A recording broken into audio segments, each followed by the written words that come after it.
you made a bunch of runs, but every time you needed to get stops, you guys did. We did. Guys stuck with the game plan. They trusted each other. They trusted what we were doing, stuck with it.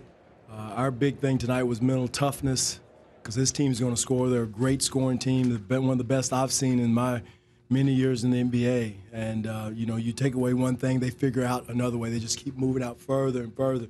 That shot Eric Gordon hit, he was almost at half court, seemed like. So my hat's off to our guys. I thought they did everything we asked them to do, took care of business, met their runs, didn't get frustrated, stuck together, and finished it up. You did limit them with 27 3-point attempts. They were 35, 440, yeah. So that was, well, there's a way. But I tell you, I have to shoot you. So what's that movie called? The Red Sparrow? Okay.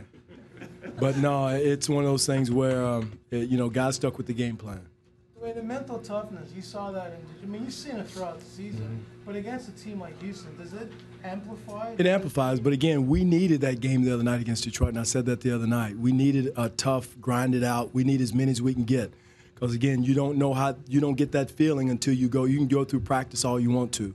But until you go through a game where you're getting knocked around, hit, pressure's on the line, JV has to make those 2 free throws at the end of the game. There's nothing that simulates that. So we needed those games.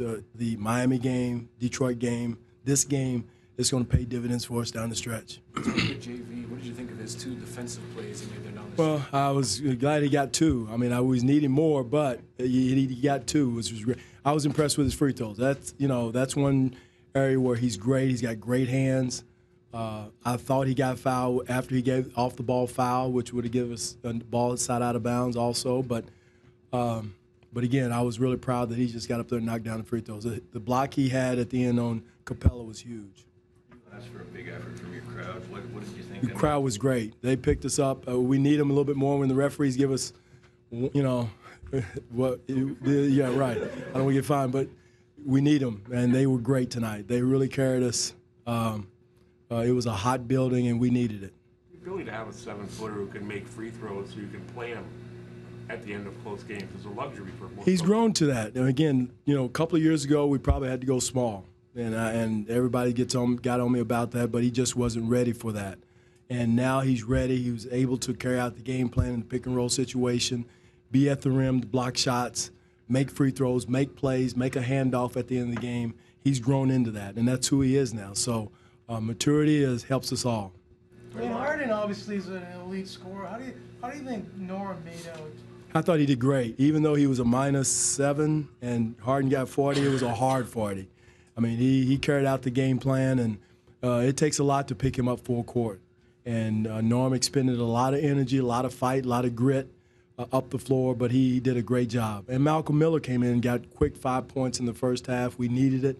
We need that spark. He's smart. He's a smart kid. He knows how to play. So the young kids came in a big game and performed.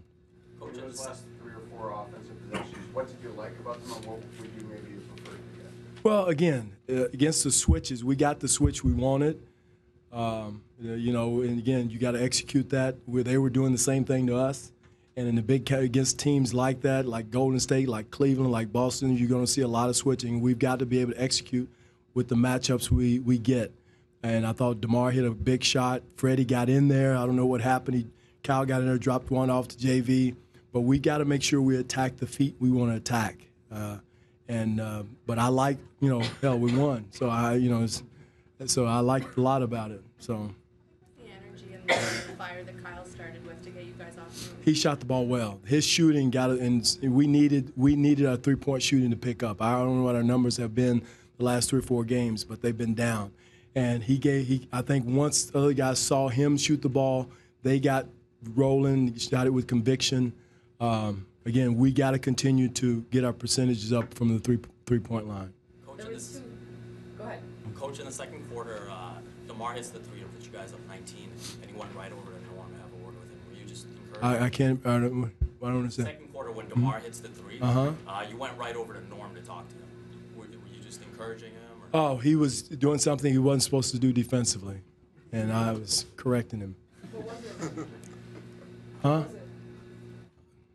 What was it? On 2 occasions. once in the first half, once in that fourth quarter, DeMar got switched off on Harden. Mm-hmm. Defended him probably the best I've seen in the league. What is it about him? I've noticed in the last couple games, it's almost like he has a kill in his eyes. Megan, he told on himself. I tell him all the time, he's a better defender than what he's shown. And he got down in the stands, he chested him. But again, I thought Harden, Bruce asked the question, Harden chested him too on the other end. I thought he did a good job of fronting him, but they know each other. So thought they were back in Compton playing one-on-one back there. So, but again, I thought both of them did a good job once they got switched off on each other. I was really happy to see that. We needed that, and it gives Norma a rest. But they're going to, again, against great switching teams like they are, they're going to get the matchups they want. And if you're on that matchup, that means they're picking on you. So you better take it personal and take the challenge, and DeMar took it. Dwane, they obviously had, 17-game win streak, a lot of the attention. Does this win mean? I said it before the game, Zig. It's a big game. Don't get me wrong. To break their streak, a great team streak, but again, we're on a mission. It's one game, and we go to New York and Stella Bateau. What are you gonna say? So again, it's a marathon. It's one game in the regular season. We lose it, okay. So what? We got to get ready for New York. If we win it, we got to get ready for New York. Feel good until I told the guys till midnight, and let's start thinking about New York. It looked like you guys played hard the entire night. How would you assess? Well, again, I think I don't know if probably a few games. I can't think of very many games that we didn't play hard. I don't think that's part of our DNA. Now, do we make shots some nights? No. Do we make mistakes more than others? Yes. So I don't know if I ever questioned our effort. So I knew we were going to come out and play hard. The crowd, the moment, the team you're playing. If you can't get excited about tonight, then you need another profession. But it was sustained. It looked like from the opening top to the end, that compete, that You want to fight. quit at the third quarter? Okay, all right. That's what we're supposed to do. All right.